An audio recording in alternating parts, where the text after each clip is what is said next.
Hi, it's Alicia from the Pretty Brown Eyed Reader. I'm coming with my June 2016 wrap up. It was a very good month, so let's get right into what I read. The first book I read was The Book of Haarlem by Bernice McFadden. This was an excellent book. It is a masterpiece. It tells the story of musicians who were in Europe at the start of World War II and wound up in a concentration camp. It's a very unique story in that we haven't seen much written about African Americans or other ethnicities that were in the concentration camps, not just Jewish people. So that's an interesting aspect of it, as well as Miss McFadden weaves some of her family history into the book. Actually, the cover is a picture of her grandfather, so it's a beautiful cover. There's really no words to describe how wonderful this book is. It has very short chapters, and so as you get started reading and you find yourself quickly going through the story and want to know more and more about it. And so I highly recommend it to anyone that can get a chance to read it. The next book that I read after that was a graphic novel. So I read Persepolis by Marjane Satrapi. I hope I said that close enough. It is a graphic novel about a little girl growing up in Iran during the revolution of the 70s and early 80s. And it also gives the history of Iran before Iran was Iran. And it's very interesting to see it from the perspective of a child and what it was like. It was very good. I don't think I'll read more in this series because the font was too small for me. And I think the font with the black and white graphics kind of was messing up my eyes. So I was like, ugh. But if I find one with a bigger font, maybe I will continue on with the series. But it was good. The next thing I read was a screenplay by Cormac McCarthy. It's called The Gardner's Son. This screenplay was for a movie that was made for PBS, and it is a fictional story about a real life event that happened in Graniteville, South Carolina. It was an unsolved, well, I don't know if it was unsolved. It was a murder of a mill owner, and very little detail is found about it. Mr. McCarthy actually did a lot of research for the film, and he toured many mill towns around the South and gathered information about how mill life would have been. I did not really enjoy the screenplay. I have never seen the actual movie, and when I went online trying to find where copies were where you could get them, PBS doesn't even have it online or have where you could purchase them. So I don't know if I'll ever see it. He leaves a lot of mystery about what was the actual motive for the mill owner to be murdered, and I don't know if that was intentional, but you really don't find out what was the purpose of this man being murdered. But like so many other reviews I've seen about his work, he does explore many of the topics of the South, like the devastation after the Civil War, class, not necessarily anything about racism, even though there are black people in the story. It doesn't really delve into it, but it does look at the plight of poor whites in the devastated South after the Civil War. If you enjoy screenplays, you may enjoy it, but I think I may have to be able to appreciate who Cormac McCarthy is as a writer. I still need to pick up one of his novels. So the next thing I read was Mo Meta Blues by Ahmir Thompson. Questlove is a member of the Roots. It is a band that many people know today as the house band for Jimmy Fallon.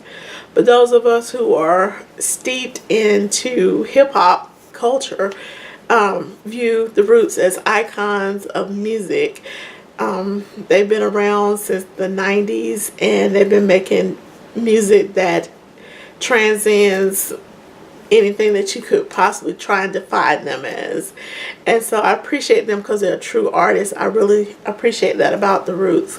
And Questlove has always been someone that I have admired for his professionalism, for, you know, willing to work within a band, willing to work on a team to produce quality material. So when I got a chance to read this, plus I love the artwork on this book, Questlove gives us, Ahmir Questlove Thompson gives us the history of Philadelphia, his hometown, his family history, as well as music history throughout this book. It's like every group that he mentions, every artist, I can remember what I liked about that artist. Do I still listen to it? It's on my iPod now. Am I listening to him? You know, I can visualize and hear in my mind everything that he's talking about, and I can see similar things of how I was feeling when I heard that artist, or I didn't know that happened before they became this. And so it's just a wonderful walk through history of so many different things at the same time.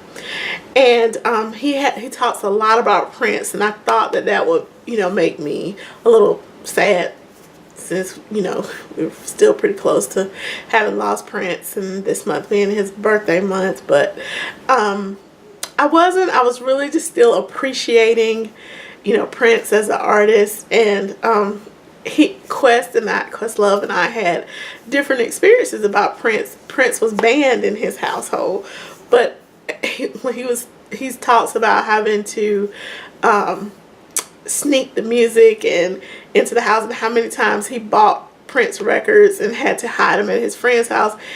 But my experience was totally different. My mom played him all the time in the car with us, and so I just grew up a Prince fan because she liked him, and we just listened to it too. And it was, you know, he wasn't any worse than anybody else. So my experience with Prince was just a little bit different. Matter of fact, I didn't realize how revolutionary he was, because my mom was just like, oh, y'all, we're going to listen to Purple Rain. We're listening to this. And so it didn't really affect me like it does other people. And now, as an adult, I see how much more revolutionary Prince was. But Questlove, excellent book if you're a music fan. And he does not stick strictly to hip-hop. I mean, he's immersed in so much music history because his father was also a musician. So please check it out. Lastly, for the month, I have been checking out a new author. Her name is, she goes by the name AD, but her real name is Anita Davis. And she writes Christian fiction. And she has written several things. And I've been reading 2 of her works. They are part of a series she calls the Sisterhood Chronicles. And the first one is a novella called Underneath It All.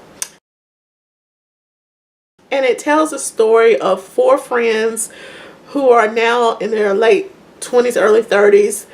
And they've been friends since high school. And as they mature, they, of course, begin to have different personalities. But the novella concentrates on one member of the sisterhood, Monica, and her struggle with trying to lose weight and find out what's underneath the weight, the issues, and her friends, how they interact with that.